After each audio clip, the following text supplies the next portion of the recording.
Welcome to the Man Talk Show, training for men, answers for women. I'm Connor Beaton, and today we're going to talk about reclaiming your warrior and the shadow of your warrior. So I've wanted to talk about this because one of the most popular series that I did about last year, about a year and a half ago, was a 4-part series about the king, warrior, lover, magician archetypes.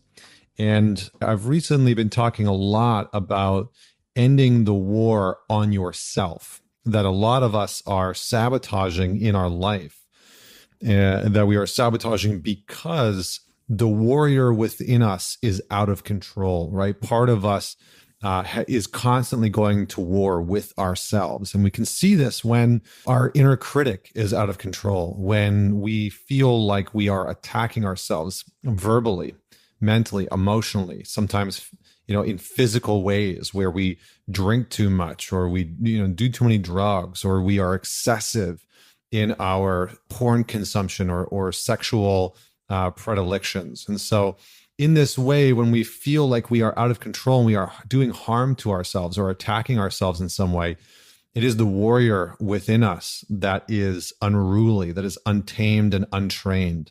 And so this episode is going to be a deep dive into a little bit about what the warrior is, the shadow of the warrior. And then I'm going to talk about ending this war on yourself. And this is for men and women alike. But guys, I'm really going to specifically focus in on you. And ladies, you can take a lot from this, as this is sort of a universal, right? We all have a warrior archetype within us, but this is going to be a very masculine approach to this. So let's dive straight in. We really learn to abuse ourselves from others. We learn from a parent, from a sibling, from society, from classmates, from ex-partners, ex-girlfriends, boyfriends, how to go to war on ourselves. And this is what I talk about. This is going to war on yourself. This is the shadow of the warrior. And there are a few parts to the shadow of the warrior that we need to understand. So first is the coward, and secondly is the grandstander bully. So these roles play different parts, right? The coward within us is going to constantly want to sabotage us through almost not sadistic means, but skillfully being the victim, skillfully playing as if we cannot embark on the things that we know we are capable of. So the coward within us, the coward, which is part of the shadow of the warrior, will consistently tell you that you are not enough, that you shouldn't ask for that person's phone number, that you shouldn't engage in the conversation at work, that you shouldn't speak up against injustices, whether that's within your work environment, within the relationship, within your family system, within your friends, that you should play small. So the coward within the shadow of the warrior will undermine your decisiveness. It will undermine your adaptability. And it has a very skillful way of making you feel small. And that's often because there has been someone in your life that has made you feel that way, that has sort of pushed you into this corner. And so part of the warrior is this reclamation of stepping out of the coward, stepping out of the shadow of that person, stepping out of that abuse. Now, the other side is the grandstander bully. And there's 2 more parts to the shadow of the warrior that I'm going to unpack here in just a moment. But we have to move through the coward and move through the grandstander bully in order to move out of this space, because the grandstander bully and the coward are really parts of the hero archetype. And the hero archetype is sort of like the first phase of entering into the warrior. So many of us will go through this initiatory process in our life where we will sort of idolize and revere the hero. And this happens because the warrior part of us is immature, right? The warrior in our fullest hasn't come into a sense of initiation or maturity. So we have to first see the coward and the grandstander bully within us to move through those parts to then meet the other parts of the warrior shadow, which I'm going to talk about here just in a second. But the grandstander bully really is the part of us that is disrespectful to us, disrespectful to others. And he is sort of the antithesis of the coward, right? The grandstander bully is the one that pretends to not give a shit and is quick to go online and strip people down verbally and acts in this very grandiose sort of way that loves to, quote unquote, call other people out or put other people in their place, and often does so from this sort of air of righteousness, right? That's the grandstander bully, that his mission is so superior that he morally justifies just complete and utter bullshit, right? This is where we see a lot of narcissists, a lot of people that maybe aren't narcissists, but get categorized as narcissists because of this sort of righteous, immoral behavior. So that's the grandstander bully. Next, once we sort of move past the hero and we are starting to initiate ourselves into the warrior and his maturity, we will see the sadist or the sadist, however you want to say it, potato, potato, and the masochist. So let's just talk about these pieces a little bit. So as we've kind of alluded to, men who start to cultivate the warrior archetype will often have the ability to create separation. And that separation can be separation from other relationships. It can be separation from other people's desires for them. It can be separation from what other people want from them. It can be separation from sometimes their emotions, so they can actually compartmentalize going to battle. And these aren't necessarily bad things, right? The warrior needs to cultivate separation, and in working with our own past abuses or traumas or shame, we actually need to be able to separate ourselves from the wound that we've experienced in order to work with it. And this is, I think Carl Jung has a great quote on this where he says something along the lines of, "We cannot heal what we cannot separate from." Okay, we cannot heal what we cannot separate from. So if we are too close to it, if we're still enmeshed with that wound, we are not able to work with it to heal it. So the warrior is incredibly important because the warrior within us allows us to create some separation from these aspects of our lives that are hard, that are challenging, that we need to be able to work with. And while this detachment, while this separation provides us as men with a much needed sense of focus in our lives and a much needed sense of capability, it can become a permanent state, right? We can get stuck in this separation. And so part of the shadow of the warrior is that we can become completely detached emotionally. We can become completely detached physically, sexually. We can become detached from the people in our lives in very sort of excessive ways. And we see this a lot when, men sort of come into therapy, when men come in to do the work, they start listening to this podcast, or they come out to a men's weekend, or they join the alliance. And I hear things like, I've been numb for years. Like, I just haven't felt anything. My wife will break down crying, and I've said something that's hurt her. I know I've attacked her, verbally, or I've said something that's harmful to her, and I feel nothing.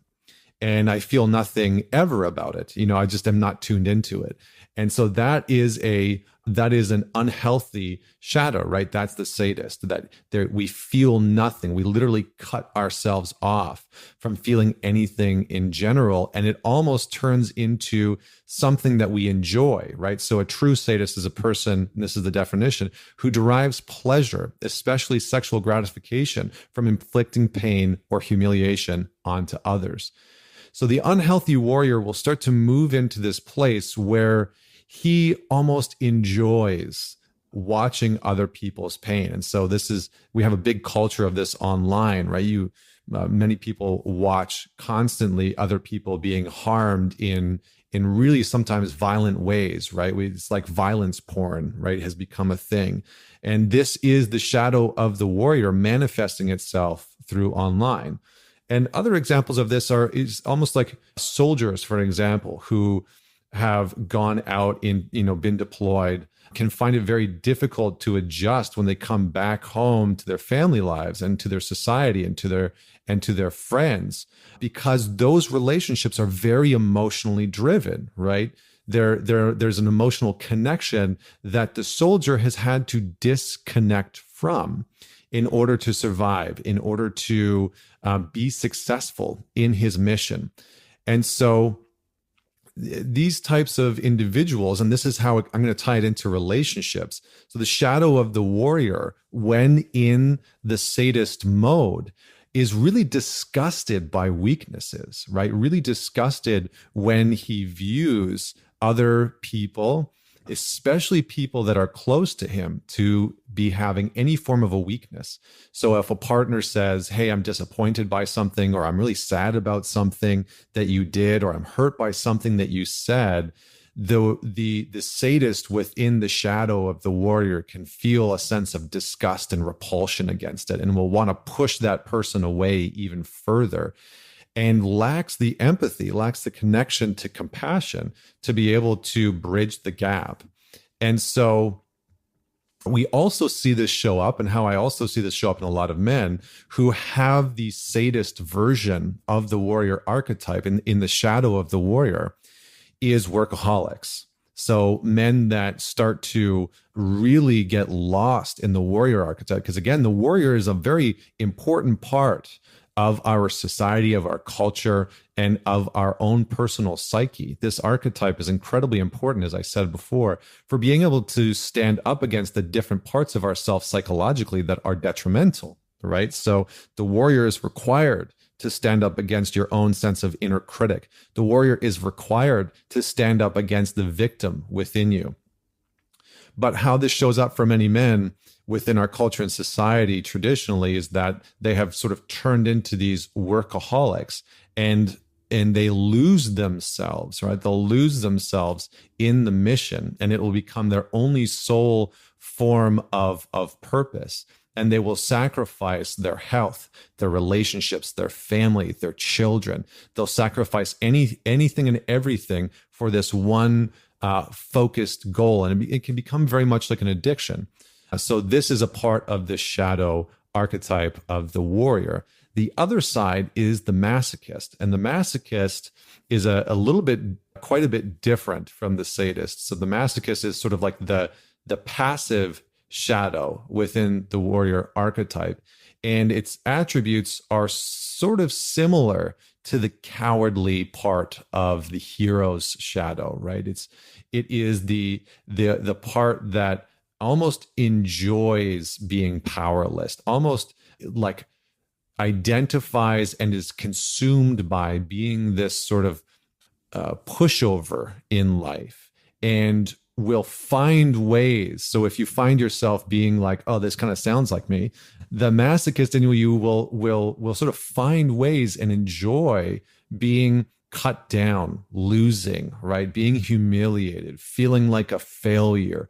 And it will actively sabotage to create this sort of pain continually in order to feel that sense of I'm not good enough, right? So this is very indicative. A lot of the men that I've worked with over the years who maybe had a father figure who was quite abusive to them, or a man in their life that was quite physically and verbally abusive to them, will often exemplify this part of the warrior shadow later on in life. And so I wanted to bring these shadow parts out because they're important to understand. So how do we reclaim our inner warrior? How do we reclaim our inner warrior and move through this, the sadist and the masochist? How do we start to end the war on ourselves? Well, we do this by going to war for ourselves. It's a very simple reframe, but there's a lot of work that goes into it, which I'm going to lay out for you. And by the way, at the end of this podcast, I'm going to give you some action items that are going to help you curate and cultivate a deeper sense of warrior within your life. So stay tuned for that. But how we do this is by noticing where we are going to war on ourselves, and we go to war for ourselves. Because normally we would be at war with ourselves, right? Normally we would be attacking ourselves for anything that's wrong, anything that we're not doing to perfection. But instead, what we need to do is go to war for ourselves. So this is sort of taking a stand. This would mean that we find our why within the act of taking a stand for ourselves, that we literally find a deeper sense of purpose as a man, first and foremost, in going to war for ourselves. So if you feel like you're someone that doesn't have a clear sense of purpose, a clear sense of direction, a clear sense of meaning in your life, pick up the sword. Pick up the spear and the shield and the helmet of going to war for yourself, for your own life. Because the reality is that if you are out of integrity, if you are living in the shadows of the king, of the warrior, of the lover, of the magician, if you feel like you are lost in life in some way, you need to go to war for yourself, right? And we find this purpose, we find this mission, we start to fight this war and this battle by setting boundaries for ourselves. We find meaning in tending to our own words and letting them be true and honorable and letting them be solid rather than destructive and not worth a damn thing. We find freedom and focus as a man when we are tending to our own pain, learning from our failures, and being of contribution to something that is greater than ourselves. And all of these parts, all of these aspects not only bring meaning to us, but they ignite the warrior in his fullest. It starts to ignite the flame, or sort of warm the inner materials, and lights the torch within us that allows us to go to battle for ourselves rather than constantly attacking ourselves or others. So why is this? Because this is the mature masculine. This is what the mature warrior stands for. And in shadow work, the warrior archetype represents our power to defend and expand our territory. The warrior archetype represents our power to defend and expand our territory. Now, this isn't a bad thing, right? Because when the warrior is in his fullest, when he's in his most genuine, potent, and embodied form, he is in action for and pointed in the direction of protecting and expanding both his inner and his outer territory. So let's define what those things are. So first and foremost, his outer territory is constituted of his body, his home, his temple, and his relationships. And he tends to his outer territory through the protection of and expansion of his realm. Now, notice very closely that when he is doing so from a place of the sacred warrior, it is always from the place of reverence. And in the words of Francis Weller, reverence is the energy of protection, conviction, compassion, and love, right? Reverence is the energy of protection, conviction, compassion, and love. So notice here that protecting our outer territory and expanding our outer territory is not about waging war on other people. It is not about robbing or pillaging or stealing or consuming other people's territory. It is actually about protecting and expanding our own territory alongside the territory of others. So the warrior in his fullest is able to meet other people, able to respect other people's territory without needing to sort of invade. I think the misconception about the warrior is that he is somehow harmful, that he is somehow detrimental to society. And this is simply not the case.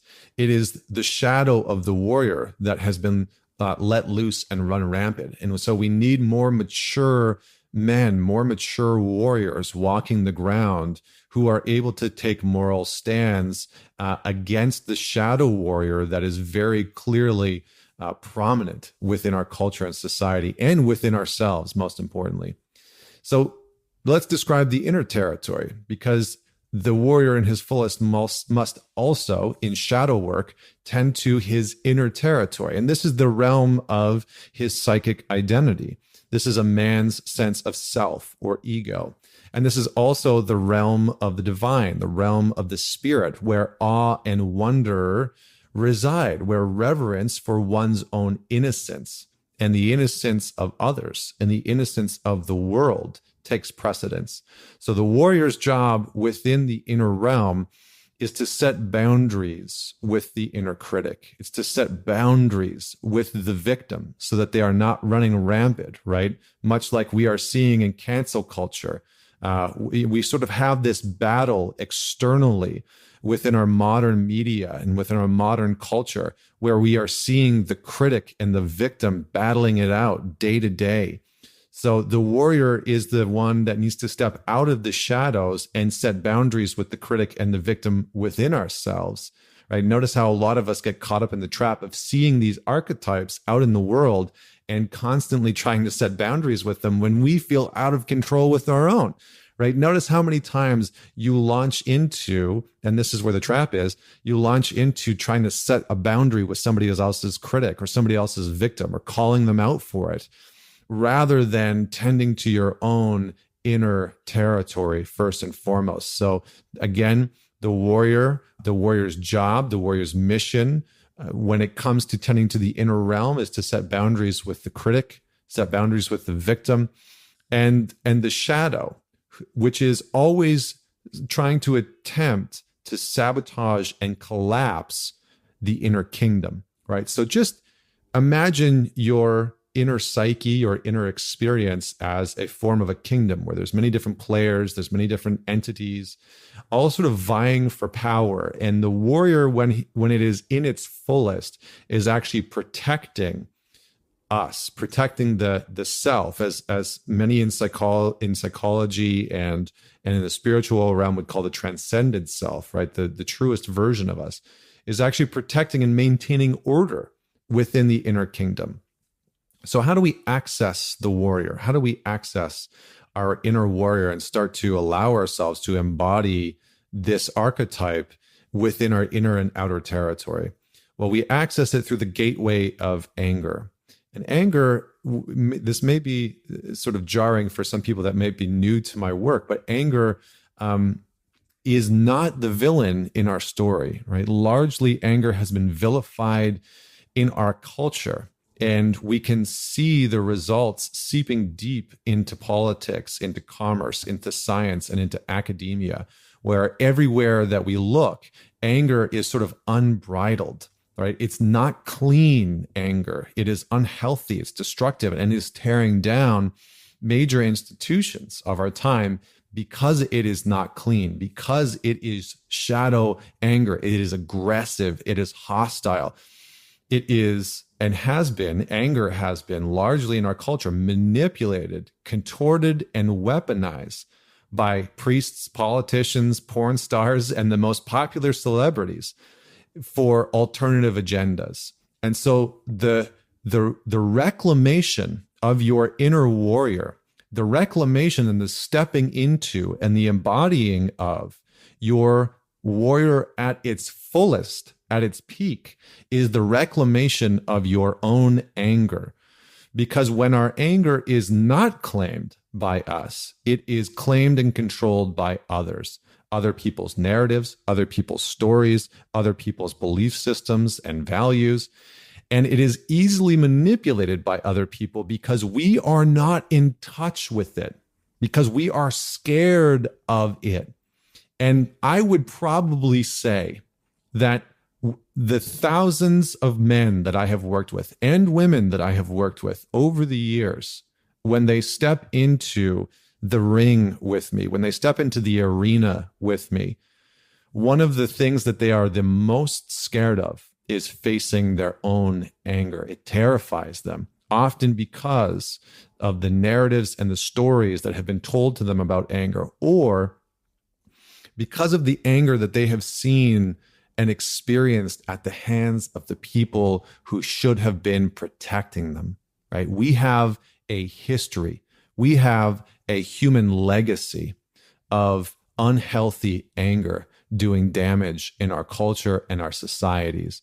And so our anger needs to be tamed, right? Much like learning how to train a lion, a man must be able to look his own predator, to look at the dangerous part of himself dead in the face, and have the strength of wisdom, have the strength of grounding, of peace and equality above all else, to be able to say, you are not going to harm anyone. This is what all of the sacred warriors have said.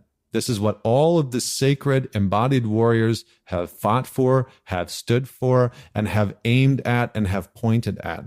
All of them have said anger is not the villain. Anger is a tool that we can use, right? Even the most spiritual of people found ways to work with and alchemize anger, right? Christ, the Buddha, every single one of them at some point in their journey embodied anger and was able to use it in a way, right? So part of the reclamation of our anger is to notice what our relationship with the anger is. Are you someone that grew up in an environment where you were told that being angry makes you crazy, right? A lot of women hear this. As soon as they start to get angry with a man, they're called crazy, and it's infuriating to them, right? We have dysregulated and disowned feminine anger within our culture and society. We've told women for generations that their anger doesn't have a place. And so when a man sees anger from his woman in the relationship, he doesn't know what to do. He's terrified of it, right? It seems unruly because he can't treat her anger like he would treat another man's, right? And this is where men struggle to compete with women, especially in modern day workplaces, because there is a challenge. As soon as they're challenged by a woman's anger, it is incredibly threatening to a man.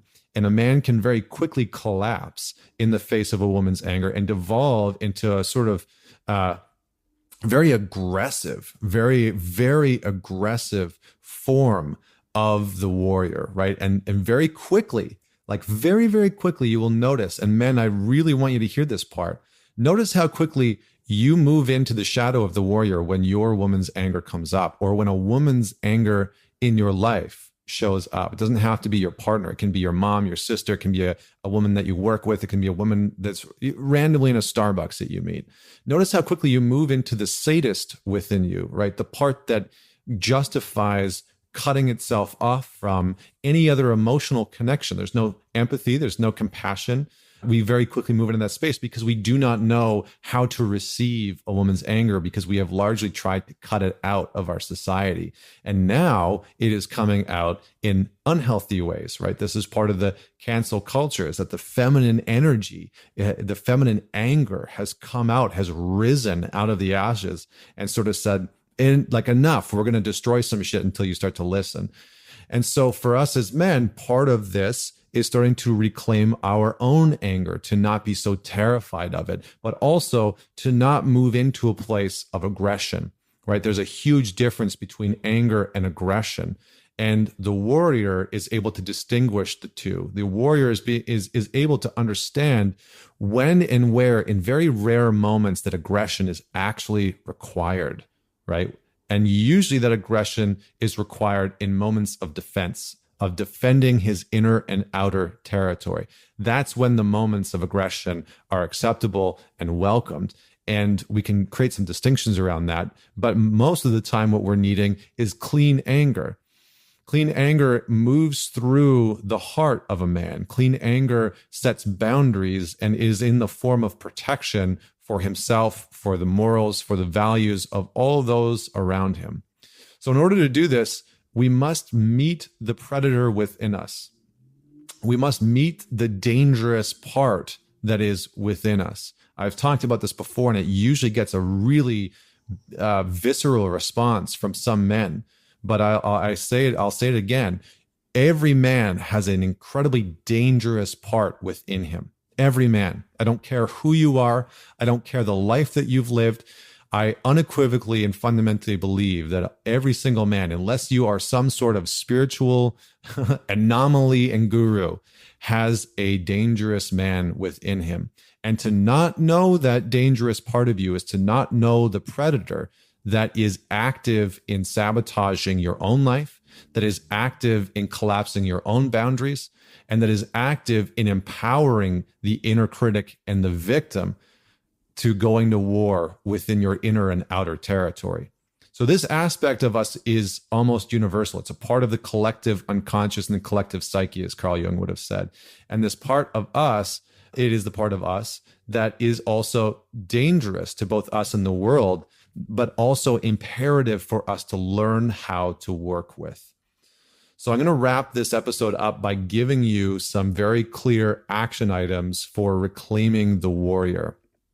And I would encourage you, because I'm going to give you several of them, I would encourage you to choose one and work on it for a minimum of the next 7 days. Okay, choose one and work on it for a minimum of the next 7 days. So number one, to reclaiming the fullness of your warrior, is set firm boundaries. Not aggressive boundaries, not rigid boundaries, but let your no mean no. And get comfortable with just telling somebody no, without an extreme amount of justification, without an extreme amount of apologizing or pathologizing why you can't do it. Just let your no be a no. Just say, no, that's not going to work for me, or no, I'm not going to do that, or no, I can't do that. Full stop, period. Secondly, train, sculpt, and hone your body as a sacred weapon. Okay, that might be a very interesting concept for people, but I'm going to read you off a quick little quote by Socrates, who said, "No man has the right to be an amateur in the matter of physical training. It is a shame for a man to grow old without seeing the beauty and strength of which his body is capable." So in this way, we treat our body both as a weapon and as a temple, right? We see the duality to it. We don't pretend that our body isn't capable of incredible feats, that it isn't capable of harmful actions. We treat it as such. We respect it as such. And in that, we create a temple within the body. Secondly, and by the way, how we do this training, how we do this sculpting, is by engaging in very physical activities: hiking, rock climbing, martial arts, boxing. We engage in training our body by doing triathlons, by going to the gym, by pushing our edge and our limit physically, by doing breath work, by getting deep into the physical part of our body, maybe through meditation and seeing what our body is capable of. Number three is making decisive decisions, aka stop shooting all over yourself. So this is about knowing exactly what direction we want to go and allowing ourselves to cultivate a deeper sense of healthy and powerful decision making by making a decision, and if it is the wrong one, learning from it rather than shaming ourselves constantly for it. So we have to, again, comes back to number one, set firm boundaries. Sometimes those boundaries are going to be with you. It's going to be with your inner critic that wants to should all over yourself. So maybe for the next week, if you are that type of person who shames and shoulds yourself for what you should or should not have done and makes yourself wrong for your own decisions, set a goal, set an aim to not should yourself, and a boundary, a very firm boundary to not should yourself for the next 7 to 14 days, and then catch yourself in the act. Tell your friends you're going to do this, commit to it, get into a group of men, like join the alliance, get into a group of people who are going to hold you accountable to not shaming yourself and not shoulding yourself.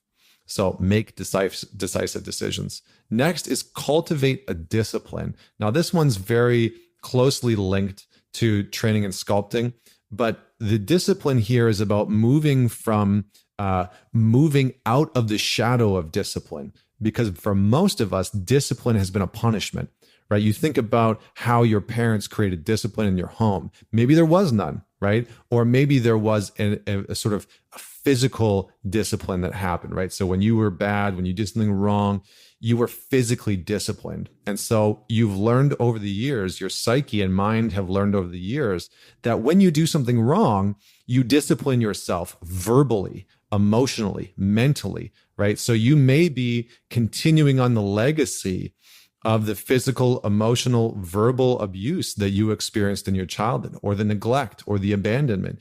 You may be carrying that on and continuing that cycle and calling it discipline. So discipline is not a punishment. It is a practice. And as a practice, we need to infuse play into it. We need to infuse joy into it. But we also need to infuse conviction and rigor into our discipline. We need to approach it with focus. And this takes time, right? So whatever your discipline is, whether it's morning meditation or cold showers or breath work or yoga or working out or going for a run, infuse that discipline with the practice mentality and infuse it with a little bit of play and a little bit of rigor.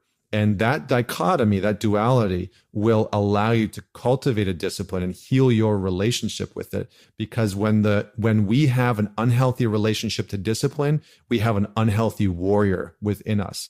Guaranteed.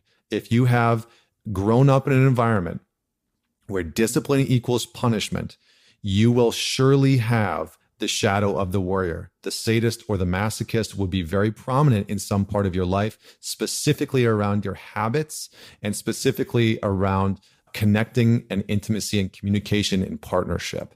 So I'm going to leave that one there. So cultivate a discipline.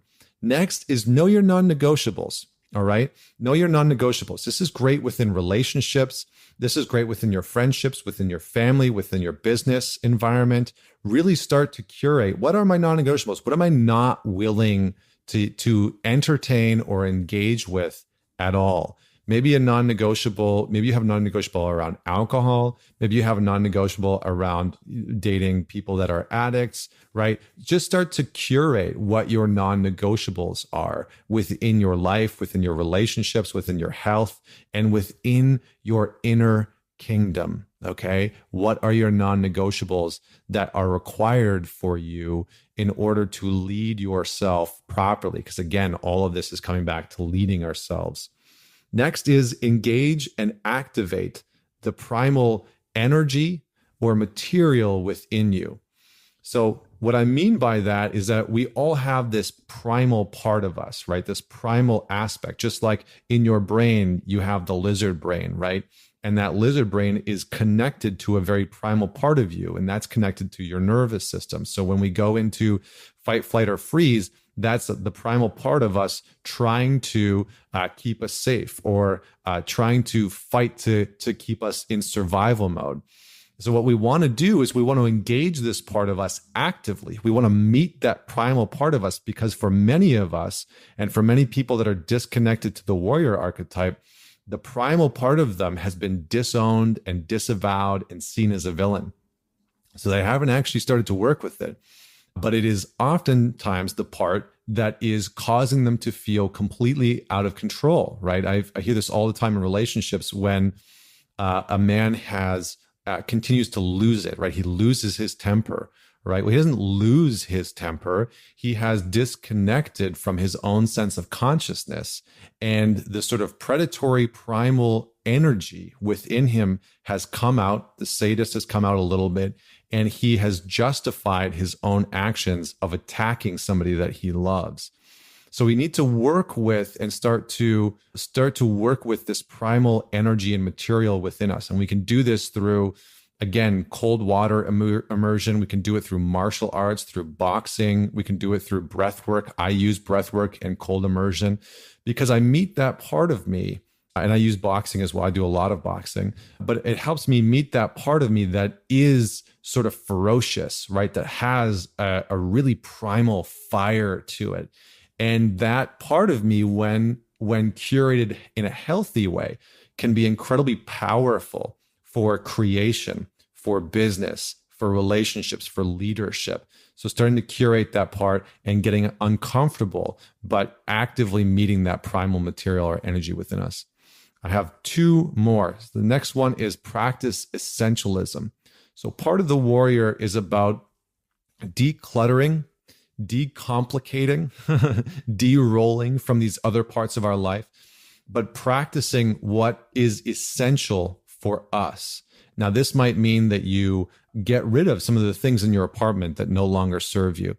It might mean that you cut back on some of your social connections because some of them aren't serving you at all. They're actually holding you back. They are hindering you, right? There are people in your life that you have there simply because you are afraid to put yourself in new situations and meet new male or female friends, okay? So start to declutter your environment, start to declutter your social environment, and start to declutter your mental environment. So this means working on letting go of poor habits, of unhealthy thinking processes, of unhealthy beliefs that are certainly holding you back, and practicing essentialism externally and internally. And lastly, this might sound a little bit interesting, but become a disciple of death, or said another way, practice memento mori, memento mori. And memento mori is an artistic or symbolic reminder of the inevitability of death. And memento mori actually maybe didn't originate from, become very prominent in the 15th and 16th century. And it was a very common practice for Catholic monks at that time to meditate constantly and almost daily about their own mortality, about death itself, remembering that death will inevitably come, and that our fear of death, because fear is viral, right? Fear is a form of a virus that just inhabits our mind and contorts our soul and contorts our actions and causes us to spiral and turn ourselves into pretzels to avoid things that could potentially go wrong. And most of us have become so addicted to fear itself.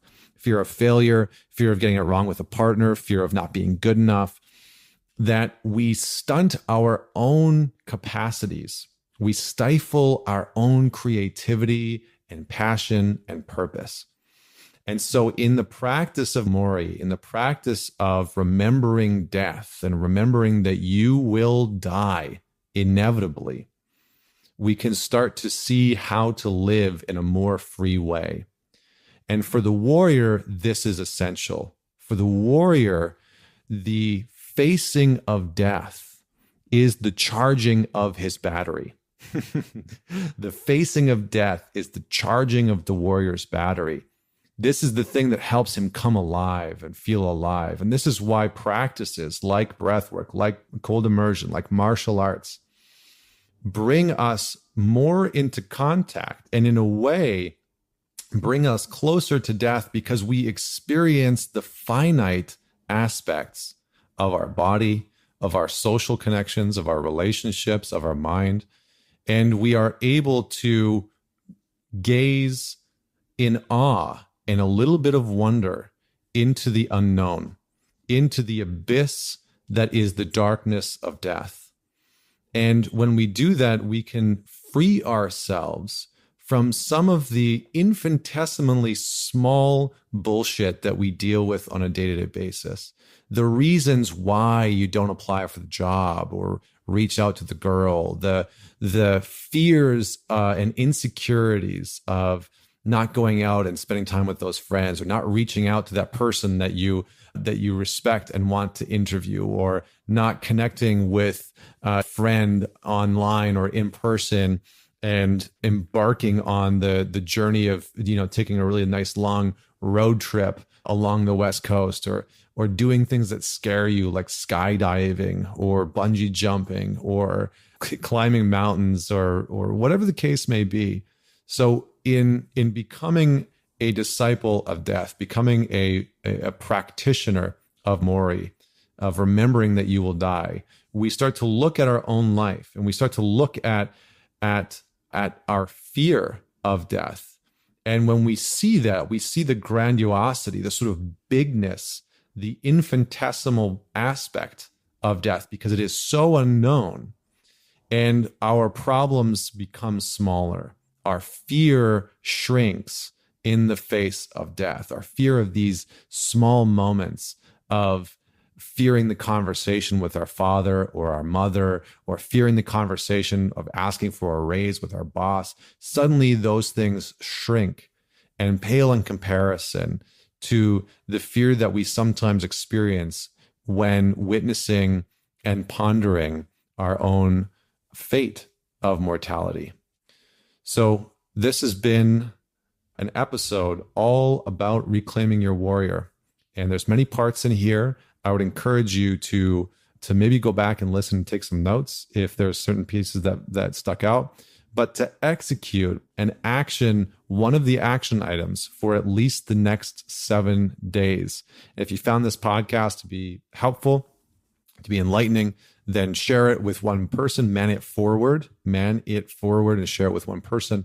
And until next week, this is Connor Beaton signing off. Thank you so much for joining me. And I look forward to our conversation next week because I have a special guest coming up. So enjoy your week and reclaim your warrior.